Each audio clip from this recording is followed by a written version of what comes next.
नाटी दुल्हन। मयंक की बीवी नेहा की हाइट बहुत ही कम थी। वो इतनी नाटी थी कि लोग उसका कई बार मजाक बना देते। अरे नेहा, तेरे लिए तो मुझे किचन में टेबल रखना पड़ेगा। माँ जी, इतनी भी नाटी नहीं हूँ मैं। और हाँ, हिल्स पहनकर तो बिल्कुल आपके बराबर आ जाती हूँ।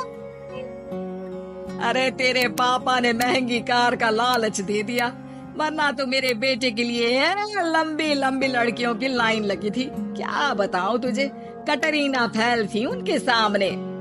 पर माँ जी, आपका मयंक भी तो हाइट में कौन सा अभिषेक बच्चन की तरह है जो कटरीना मिल जाती। वैसे भी मेरी और इनकी जोड़ी तो राम सीता की जोड़ी है, राम सीता की। एक दिन सभी खाना खा रहे होते हैं, तभी माँ, दाल बहुत अच्छी बनी है, जरा और देना। रुको जी, मैं लेकर आती हूँ, किचन में है। वैसे भी मैं खड़ी ही हूँ। ये सुनकर सास हंसने लगती है।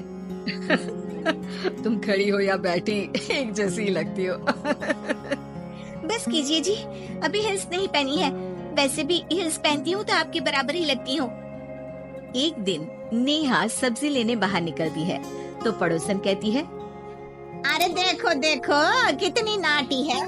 मयंक तो दिखने में अच्छा है, हाइट भी ठीक ठाक है, फिर क्या जरूरत थी ऐसी नाटी बहू लाने की। दहेज बहन, दहेज। अंधे हो गए थे पैसों के पीछे, अब करे जगह साई। दोनों की बात नेहा सुन लेती है और उसे बहुत गुस्सा आ जाता है। आंटी जी, एक बात बताओ, मेरे पापा के पास पैसे हैं, उनको अच्छी लड़की की तलाश थी, ये पसंद आए और शादी हो गई। इसमें मेरा क्या कसूर है जो आप लोग मुझे सुना रही हैं? अरे नहीं नहीं नेहा, हम तो तेरी सास की बात कर रहे थे कि कितनी लालची औरत है। देखिए, वो लालची नहीं है। हाँ, उनकी कुछ शौक है जो वो अपने बेटे से पूरा करवाना चाहती है। और देखा जाए तो उसमें उनकी गलती भी क्या है भला। अगर इन्होंने मुझसे शादी की है तो जरूर कुछ न कुछ तो अच्छाई नजर आई होगी ना। और अब ना तो मैं आपकी बहू हूँ और ना ही आपके रिश्तेदारों को मुझसे मिलना है। फिर ये बात समझ नहीं आई कि आप इतना परेशान क्यों हो रही हैं। ये बोलकर नेहा वहाँ से निकल जाती है। नेहा, चलो तैयार हो जाओ, हम लोगों को एक पार्टी में जाना है। नेहा तैयार होकर पार्टी में जाती है, जहाँ मयंक का दोस्त उससे कहता है, अरे मयंक, तू लकी है यार, तेरी बीवी की हाइट इतनी कम है कि तुझे बच्चे की जरूरत ही नहीं है, भाभी ही बच्ची जैसी है। और मयंक, मेरी बीवी इतनी कम हाइट की हो ना तो मैं तो घर से बाहर ही ना निकलूं, कहीं फुदक कर चली गई तो लेने के देने पड़ जाएंगे। सभी नेहा पर हंसने लगते हैं। तभी पार्टी की जगह पर आग लग जाती है। अरे जल्दी करो, निकलो यहाँ से। अरे लेकिन बाहर के दरवाजे पर ही आग है, हम कैसे बाहर निकलेंगे? कोई रास्ता भी नहीं। अरे रास्ता है ना, अगर कोई इस खिड़की से बाहर निकलकर अगर सामने के दरवाजे में आग को बुझा दे तो सब निकल सकते हैं। तभी नेहा उस छोटे से जरोखे से बाहर निकलकर आग को बुझा देती है। अरे वाह, अभी जी ने तो आज हम सबको बचा लिया। वाह भाई वाह, बीवी हो तो ऐसी, अपने पति ही नहीं बल्कि यहाँ मौजूद सभी की जान बचा ली है इसने। भाई मयंक, माफ कर देना, तेरी बीवी तो सच में कमाल है। मुझे ये बात पता है और मुझे मेरी बीवी पर गर्व है। नेहा मुस्कुराकर अपने पति की तरफ देखती है। कुछ दिनों बाद जब नेहा और उसकी सास मार्केट जाती है, वहाँ पर, अरे भैया, ये कपड़ा तो देना, कितने का पड़ेगा?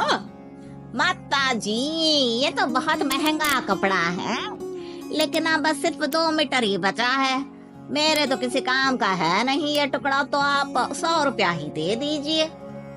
अरे भैया, तो मैं क्या करूंगी इस टुकड़े का, लेकिन वैसे है बड़ा ही सुंदर। तभी नेहा बोल पड़ती है, इसमें तो मेरी पूरी ड्रेस बन जाएगी। ये कहकर वो कपड़ा ले लेती है। अगले दिन नेहा वो ड्रेस पहनकर सास के सामने आती है।